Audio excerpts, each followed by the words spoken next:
just rubbish, really. It's rubbish. I mean, who's watching media? Who are they? They're just sort of nasty little small-minded people on the ABC. I mean, more people are listening to Yellow Taxis than listening to Media Watch. Another free character assessment from Alan Jones. At least he didn't call us idiots, dopes, or brain dead. Welcome to Media Watch. I'm Jonathan Holmes. And first tonight, a demonstration of how infected Australia has become with what used to be an American disease, rampantly partisan news commentary. At around 4:30 last Friday afternoon, Norwegian time, a bomb went off in central Oslo. In eastern Australia, it was midnight. Even as the smoke was clearing, the global media, including news outlets normally thought of as left-leaning like Britain's The Guardian Online, were speculating that a jihadist group is most likely to be behind the blast. Soon reports of people being shot at a summer camp near Oslo began to come out. At 4:10 in the morning, Eastern Australian time, The Guardian passed on a report from the New York Times, no less, that a terror group, Ansar al-Jihad al-Alami, the helpers of the global jihad, issued a statement claiming responsibility for the attack. Just before 5 a.m. in Eastern Australia, News Limited columnist and blogger Tim Blair, who keeps unusual hours, posted this. The group suspected of the atrocities is said to be motivated by Norwegian periodicals publishing the Muhammad cartoons. But just over an hour later, news.com.au's rolling coverage confirmed that an earlier report about group Helpers of Islamic Jihad claiming responsibility is wrong. The claim was a hoax. As Australians woke up on Saturday morning, there was still confusion. Martin Frizzell, reporting from London on 7 Sunrise, was fairly typical. The gunman's Norwegian, blonde hair, blue eyes. That, of course, is sort of giving rise to the theory, is it a far-right group? Is it some sort of neo-Nazi? Or, alternatively, it could be someone who's turned by an Islamic group, as they would call them, a clean skin. 10 minutes later, News Limited's most read columnist, Andrew Bolt, was sticking to the Islamist theory on his blog. Already, the unconfirmed reports suggest our immediate suspicions are correct, although the shooter's appearance tells us to still be cautious about our conclusions. And he then quoted the Islamist claims that News Limited's own website had already dismissed as a hoax. Soon after, he corrected his blog. Unconfirmed reports suggest our immediate suspicions are correct. Update. No, they aren't. Well, Bolt was certainly an hour and a half late in realising the Islamist claim was a hoax. But hours later still, the UK Sun's first edition hit the streets of Britain with this front page. Al-Qaeda massacre. Norway's 9/11. The point is that it wasn't just right-wing commentators like Blair and Bolt who were pointing the finger at Islamists in the hours after the Oslo explosion. Just about everyone was. But on Monday, the left-leaning Crikey website's Guy Rundle launched a broadside against the global right-wing commentariat. Barely had the news of a bombing and a massacre hit the wires, then they responded with due caution, diligence and seriousness by blaming Muslims. The same day, Dr. Aaron Paul in New Matilda was going further. Anders Breivik's ideas about cultural Marxism, he opined, certainly did not originate in the mind of the terrorist, but were planted there with the help of poisonous political discourses which have enthusiastic proponents here in Australia. Columnists like Andrew Bolt wrote Paul, fan the flames, reap the monetary reward, and then plead innocence when it all blows up in our faces. Andrew Bolt can use intemperate language with the best of them.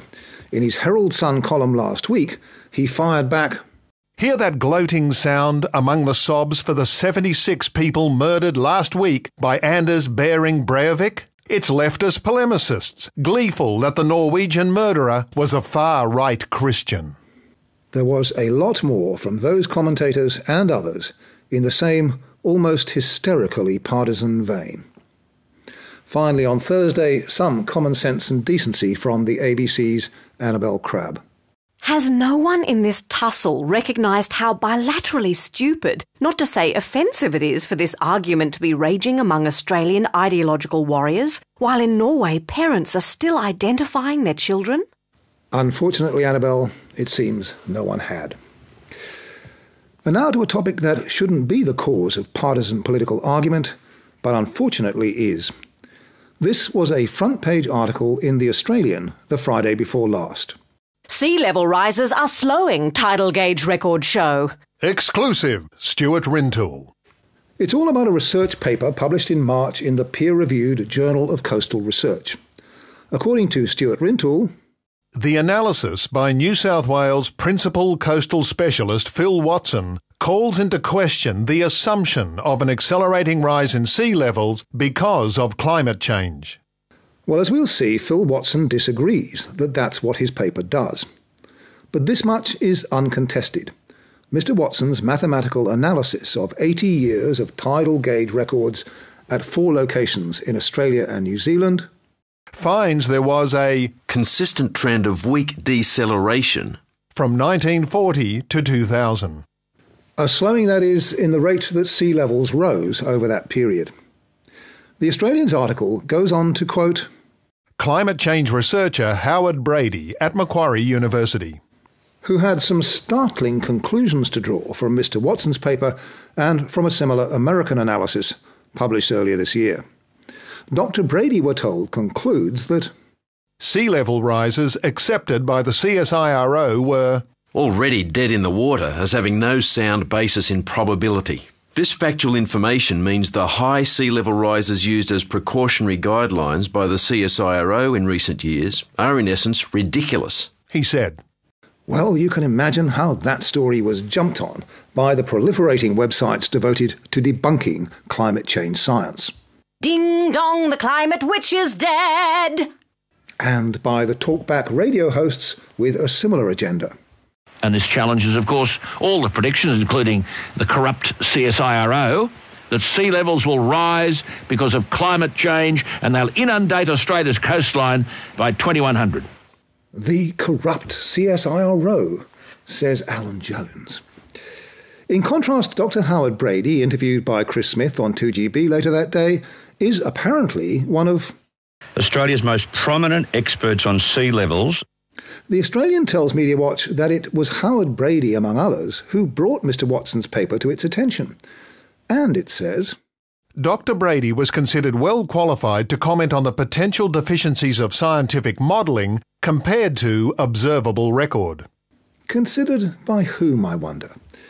True, Howard Brady is an honorary associate in the Department of Biological Sciences at Sydney's Macquarie University. But the head of that department, Professor Leslie Hughes, tells MediaWatch, my colleagues and I were concerned to see Dr. Brady referred to as a climate change researcher at Macquarie University in the Australian's article, as he is a retired paleontologist.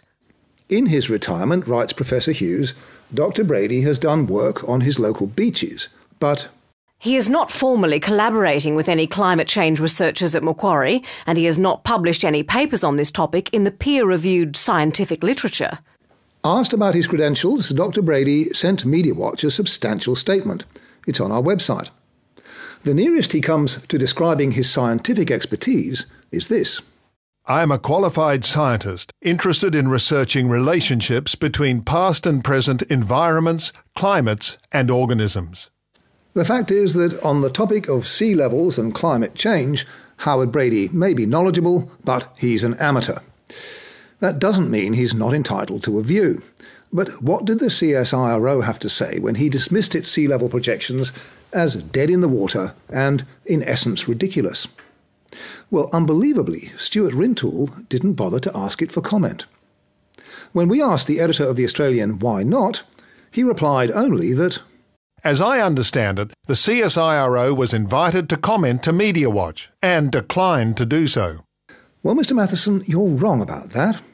We got a comprehensive response from CSIRO sea level expert Dr. Kathleen McInnes, as no doubt Mr. Rintoul would have done if he'd asked. She says that although Phil Watson's analysis of the data he has is useful as far as it goes, it does not call into question the projections of the IPCC nor CSIRO, and so there is no basis for anyone else to make such assertions. She explains why not in some detail. You'll find her full response on our website.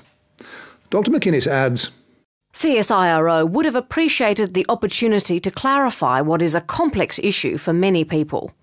We've received comments on Phil Watson's paper and the Australian's article from 5 other professional experts on sea level and climate change, 2 based in Australia, 1 in the US, and 2 in Britain. Those responses too are on our website. None of them agree with Dr. Brady.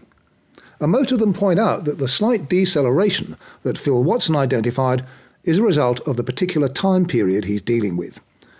As Dr. John Hunter of the Antarctic Climate and Ecosystems CRC in Hobart told us, over the past 20 years, observations of sea level rise have been well above the IPCC projections, by about 60%. The Australian says that Dr. Brady's opinions on Mr. Watson's article are interesting, confronting and newsworthy. They certainly are. But the Australian should have made it clear that they're also, to put it mildly, highly controversial. And as for Phil Watson, his employer, the New South Wales Office of Environment and Heritage, sent a letter to the Australian on the day the story was published. Your article has misrepresented our Mr. Phil Watson's research paper by saying that global warming is not affecting sea levels. The Australian points out that those particular words were used only in an online picture caption that's since been corrected. The article itself says the Oz did not misrepresent Phil Watson's research, so it hasn't published his employer's letter. It adds, Phil Watson has made no complaint about how his research was represented in the article, and will not. But the Office of Environment insists Phil Watson was indeed upset by the article, and his objections are pretty fundamental. Mr. Watson does not agree with the use of his findings to infer future projections of sea level rise, nor does Mr. Watson agree that his research casts doubts on the future modelling undertaken by CSIRO. The Australian tells Media Watch haughtily, much of the commentary around this story has suggested that it was written with an agenda in mind. It was not. Well, we don't have an agenda either, except to hold the Australian to News Limited's own professional conduct policy. Here's one clause. Try always to tell all sides of the story in any kind of dispute. And here's another. Individuals or organisations that have been criticised should be given a fair opportunity to respond. Both of them, I reckon, well and truly flouted. If you're interested in what's admittedly a complex subject, I urge you to read the responses we've posted on our website. Our thanks to all the scientists, including Dr. Howard Brady, who took the trouble to answer our questions. Until next week, good night.